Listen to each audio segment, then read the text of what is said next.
Good morning, everyone in Kelowna, and good afternoon to those of us who are joining us from our Alberta and Saskatchewan and Manitoba locations. I wanted to say thank you all for attending this Lunch and Learn about Pride in Urban Systems. I'm really excited to give this presentation, and I hope that you'll also find some really interesting information in it. For those who are on the WebEx call, who are listening in, myself, I'm a transportation engineer here in our Kelowna branch. I've been with Urban Systems for the last 4 or so years. I enjoy working in the transportation practice, but I also enjoy working in urban systems because I find urban systems to be a very, very inclusive and diverse community of individuals and it's a very positive environment to work here. A little bit more about myself. I identify as an openly gay man, and I'm proud to say that. That hasn't always been the case because as someone who is learning and coming to identify as a gay person, it took a lot of social support and conversations and discussions with both my close family and friends, but also over time just building up that confidence to become the person who I am today. I'm going to speak a little bit about pride in that sense and also the opposing emotion there. Today, throughout this Lunch and Learn, it's my intention that you will have an understanding and appreciation of the modern pride movement and what it is. You will feel what pride is as an emotion, also the opposing emotion, shame, and what shame is. And you will become informed about what we are doing in our various branches to support diversity, both company-wide and individually. When we also announced this Lunch and Learn, I didn't really expect how many people would have contacted me to tell me about their stories and their experiences, which are all quite unique and different. And it's kind of through those conversations over the last few weeks that I've assembled this presentation pretty much from scratch. In terms of an outline, I'm going to cover a little bit about Pride and what it is. We're going to get into the history of the Pride movement, talk a little bit about Pride movement issues currently today. We'll speak a little bit about what we're doing here at Urban Systems to encourage diversity, and then how you can yourself get involved. So what is Pride? Well, it's not a pride of lions, although these lions do look very colorful and diverse. However, pride is really a human emotion, and I would argue that it's an emotion that we probably have a little understanding about that we're starting to learn more and more. It's similar to happiness, sadness, anger, and joy, but it's a little bit more ingrained and under the surface. You may not always see pride as an emotion initially until you understand what it is. We can see when someone is experiencing pride, though, when they win an achievement, if they win a game, did really well on their school report card, and we can also receive and perceive that differently depending on how they are showing that pride. Of course, the opposite of pride is shame, and I'm going to speak a little bit more about that. So in my research for this presentation, I actually stumbled upon this book called Pride, The Secret to Success. It's written by this psychologist out of UBC Vancouver who has studied this for the last several years and wrote her thesis on it. And she studied cultures across the globe and how they resemble and show pride in their communities. It's a really fascinating tale, and I would really recommend anyone read this book because as she describes, pride is almost a double-edged sword. And we've seen it in religious texts and in history lessons that pride is both a virtue and a sin, depending on how it is experienced and felt. Again, I won't go into too much detail here, but I would recommend reading the book. So in her book, she talks about that double-edged sword, the first being authentic pride. It's kind of this positive type of pride that we experience. It's a contentment in our abilities to work hard, to contribute back to our communities, and we get a sense of good feeling from that. I think there's a common expression, the more you give out, the more you get back. And so I think that's really what authentic pride is. It's reflected in confidence, it's reflected in your honor, achievement, accomplishments. The opposite side of pride is the hubristic side of pride. And it's sometimes pretty clear when we see what a hubristic pride is.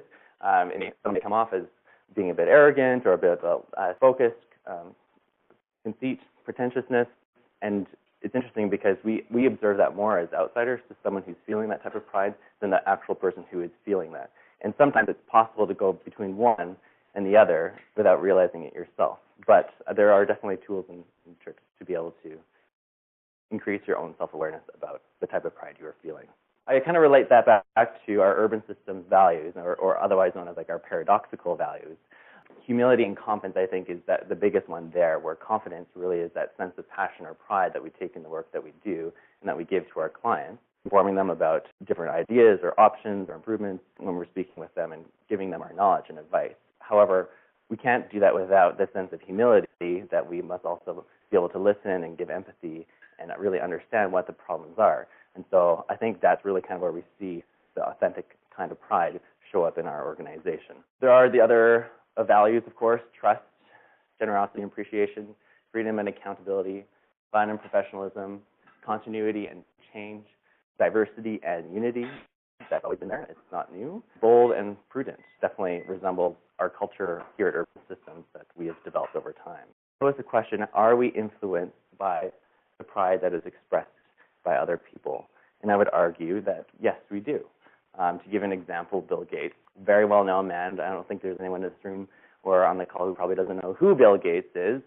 He's led this enterprise and essentially this dynasty of computer technology with Microsoft. He's also a very humble man, someone who's given back to many charitable organizations through the Bill Gates and Melinda Foundation, and I think he still holds a lot of respect among people in our society. Another example would be someone like Lance Armstrong, who was also very well respected and very well known in his achievements in the sport of cycling, especially with all of his wins in the Tour de France.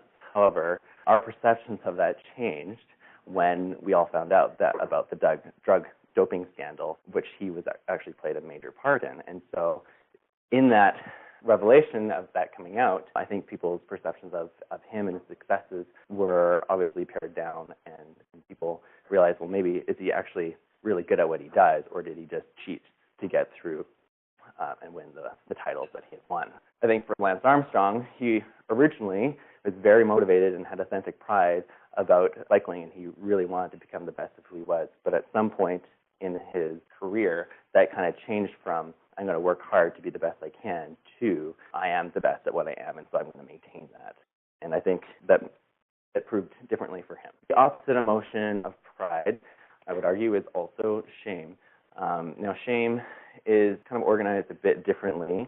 I think shame typically comes from the outwards in, so it's socially inflicted in a way. Sometimes it could be a silly gaffe or something where you're embarrassed for having your pants split open or something at a, as I'm looking at Thomas here, which we can get over that. We can get over that and laugh it off, and that's fine. But, there are different situations, depending on the seriousness of that situation, in which that shame can really be more internalized and felt at a different level. So, at the top, we kind of see embarrassment, maybe dishonor, but eventually if that shame is happening at a more internal level or a more central level to who you believe you are, and someone giving their opinion of you, that can turn into isolation, humiliation, and eventually it could be repressed and self-internalized, feeling that you're indignified. You have only yourself to blame because of who you are, and guilty, feelings of guilt and inadequacy, which can stay with you for not just a few days or weeks, but it can stay with you for years until you eventually deal with that emotion. To summarize, I really like this quote: pride is an important quality to cultivate. If pride comes from a balanced view that can also respect the best in others, it stokes the inner fires that fuel us to great accomplishment. And I feel that really reflects well the fact that pride, I think, when we are considering others in the picture and we're balanced in that view, it'll only result in good things. Now we're going to take a step back in time to the history of the modern gay pride movement with that context in mind about pride and shame of where things have come today. Going back to kind of the mid of the 20th century, during that time, society was quite a little bit different with their attitudes towards people who identify as lesbian, gay, bisexual, transgender, queer, or questioning individuals. At the time, there was just significant social repression of same-sex relationships. And since then, there's been a number of movements, milestones achieved to now, and I think really the point of this graphic is to show you that we're not trying to change people's views entirely. What we are trying to attain is acceptance and respect of all gender and sexual identities, relationships, and I think above all, expression of love. So back in the 1950s and 60s, there was an early movement called the Annual Reminders, and these reminders happened at some of the key monuments in Washington and New York that were just essentially a reminder to to the public that people who are gay are there and they're living, and that they have unequal rights as most heterosexual individuals did at the time. Talking about social repression, it was commonly thought at that time that if you were gay, that was a mental illness, and that was something that needed to be fixed or changed or corrected.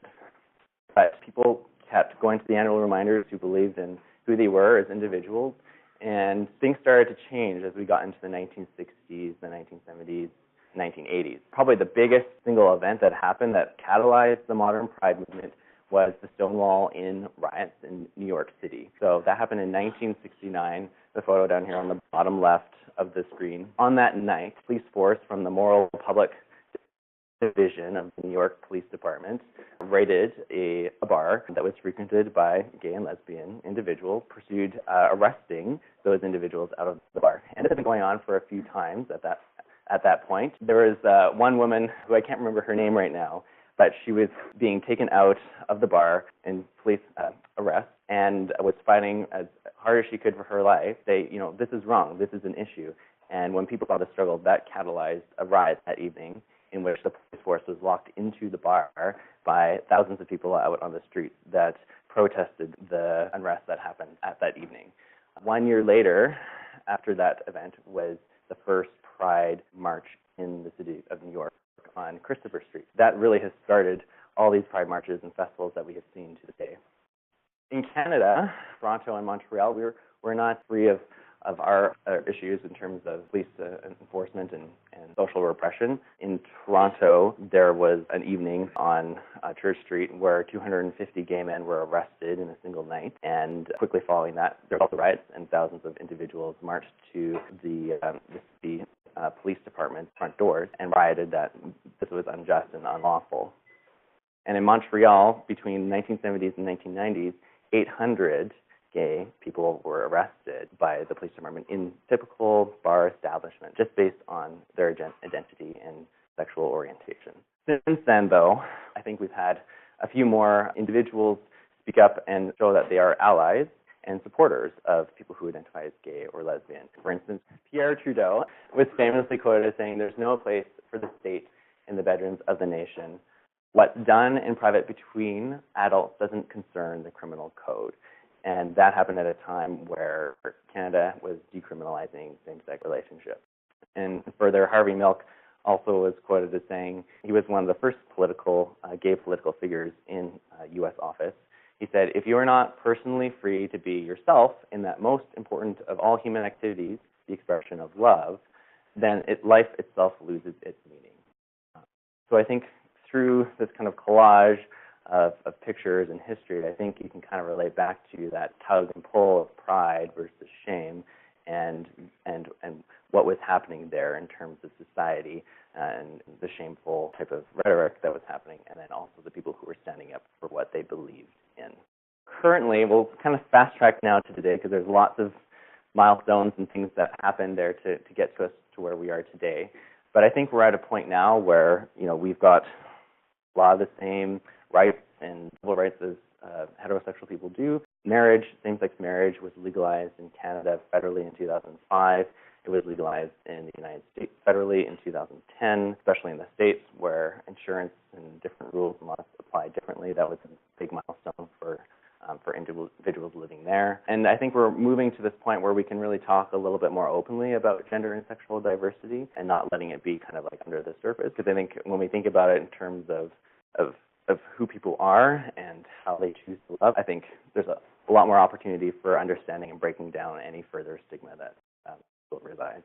I have this photo up here for this trans march or trans rights, just to say, I think myself, as being a gay man, I haven't had an issue getting married or had many barriers because a lot of this has happened before my time. But for a lot of transgendered brothers and sisters, they're still fighting a lot for their rights and for people to hear and listen and understand who they are. They still face quite a lot of discrimination and people who just aren't willing to understand why they identify as trans. I also have this picture up here of an all-gender washroom. This was kind of one of those key things that just makes sense, making sure that there is an all-gender washroom in any public facility. In most cases, there already is. If it's a single-stall washroom that can be used, then it is an all-gender washroom. And so it doesn't necessarily need to be signed that way, but I think we just need to make sure when we're doing work for communities actually looking at designs of a building, we have an opportunity to play a role in providing all-gender washrooms.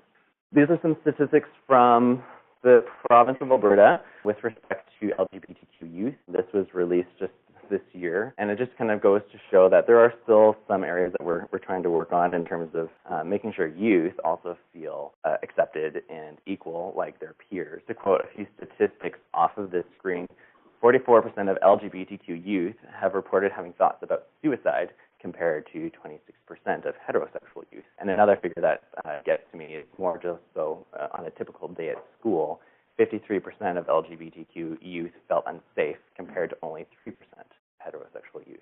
This is based on a statistically confirmed survey.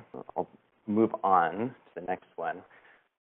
Further, so 1 in 5 Canadian LGBTQ students experience bullying every day. Of that group, many of them feel unsafe at school. Many of them are also verbally bullied. They hear many discriminatory comments and rhetoric. 37% actually have been harassed about the orientation of their parents, even if they themselves don't identify as an LGBTQ. Based on that, we can kind of see that there are still some areas that we need to work towards. The effect of that can be some pretty bad things, and I think these are different ways in which shame can really come about.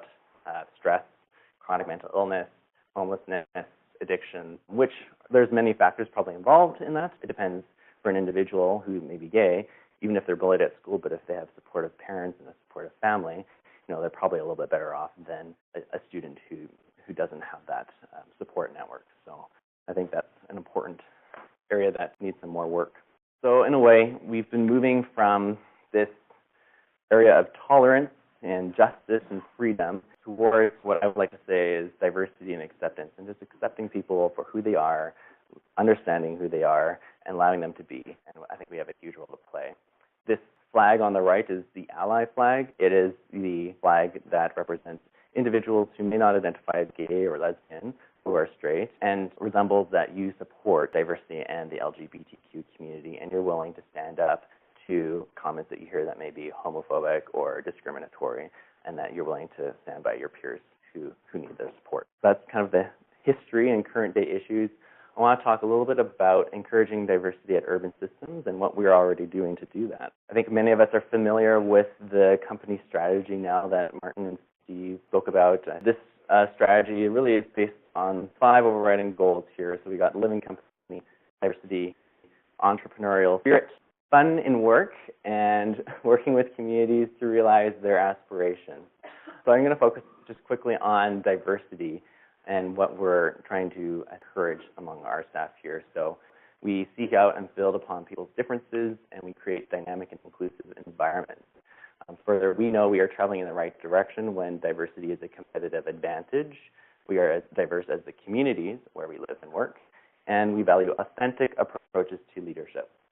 We are also working to eliminate the negative impacts of bias at Urban. I think the message here is pretty clear in that we are encouraging diversity, and I feel that, I see that. I think probably where we can all play a part is how we take that back to our lives outside of work. I have a few photos to share from what Fort St. John has been doing, and a story to tell you. I had a conversation with Edward Sanford a couple weeks ago, and he was telling me how Fort St. John got involved in the Pride March. And to go back 10 years or so ago, Edward had a meeting with a client from the city, and the client had asked, "What do you think Fort St. John needs to be a better community?" And Edward candidly said, "Well, I think Fort St. John would be a great place to have a pride parade." And the client was like, "Oh, well, I don't think that will ever happen here." Interesting response, probably based on maybe some attitudes there at the time or maybe what they believed in. But fast forward a few years to 3 years ago, in 2016, we caught wind that there was a growing organization that was thinking of leading the Pride, Fort St. John's first Pride March. And Edward and the team said, "You know what, we want to get behind this, we want to support this." And they did. And so Urban Systems actually played a part in hosting Fort St. John's first ever Pride March. And these are just a few photos. This is from that first year. Him and Josh and Chad, and I'm not sure who the lady there is on the left. There's Julianne at the festival there after the march. This is our Urban Systems office there that's decorated in pride colors, and everyone's having a great time. This is the march that went right by the Urban Systems office this year, about a month ago. And it's really great to see that we got behind the community and supported it, we've gotten to know so many more people who live in Fort St. John, and from that, there's been more opportunities for business as well. So in support of Pride Weeks in all of our different communities, I've had a few helpers with this.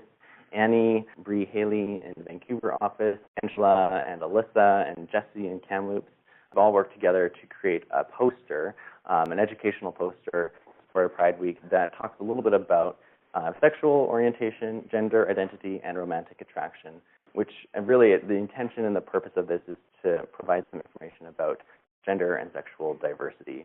And we're going to have this poster up in a few of our offices. We have one up here in the lunchroom. We'll have it up for the week. We would encourage you to take a look at the poster, be open to learning a little bit about something new, about how people identify themselves. I would also suggest in terms of the framework, there's a lot of terms and definitions and descriptions. It's important to not get caught up in those and just learn and listen. I think it's not something that you need to know all the different terms or the labels. It's not about being able to identify someone based on that, because for a lot of people, it's below the surface. If you have any questions or would like to talk more, I'm around, and I would encourage you to talk with your best partners and neighbors, too. Getting towards the end here, so I'll talk a little bit about getting involved with Pride. This is a photo from the Pink Shirt Day. What are the opportunities to get involved with Pride? Well, I think one that's kind of clear and obvious is just go to your local Pride festival or march in your community. So many of our communities do have them. There's quite several. I'll have them on the next page.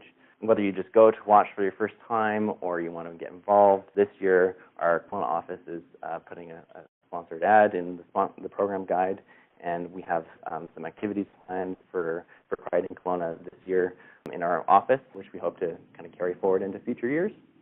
Also, just think about all people's needs and desires and the work we do on a daily basis. There's definitely opportunity for us to think about the needs of the LGBTQ community and the work that we do. And then also, I think, kind of going back to the discussion about emotion, for Pride, reflect on your own pride and what drives you to be the best person that you want to be. And also to think about what is the kind of pride that you want others to see in you, kind of relating to that authentic version of pride. I think I see that in many of us here in our Kelowna branch, in the projects that we're working on, in the roles that we take outside of urban systems, and even in the different committees and groups that we have here. I think we're a pretty supportive group of ourselves. So something to just, I think, reflect on and be aware of. In terms of upcoming Pride celebrations, I actually think Comox Valley, so that's the Courtenay-Comox area, they're having their Pride right now, this week. We're sending lots of support there. Vancouver has their Pride coming up on August 5th on a long weekend. Kelowna Pride Festival is this year is from August 11th to the 18th, with the Pride Festival or the March happening on August 18th. In Kamloops, it's the week following on August 26th. Calgary Pride has theirs occurring from August 24th to September 3rd. Nelson Kootenay Pride Festival is also coming up in September. I think there's also been a few past Pride celebrations this year already, with Fort St. John one. Edmonton had theirs in June, and Victoria already had theirs. I think in the future we'd probably like to be a little bit more coordinated so that we kind of do this right at the beginning of the Pride season. I think there's no better time than now to talk about this. With that, I think I'm going to conclude the presentation. Russell just asked what the history of the rainbow flag is. I can't give you a specific year or date of when it first came out, but really it's all the colors of the flag are meant to symbolize all different gender and sexual identities that people, and it's really meant to be an all-inclusive symbol of pride and diversity. I really appreciate everyone listening in and hope it was valuable. So thank you so much for listening. Really appreciate it.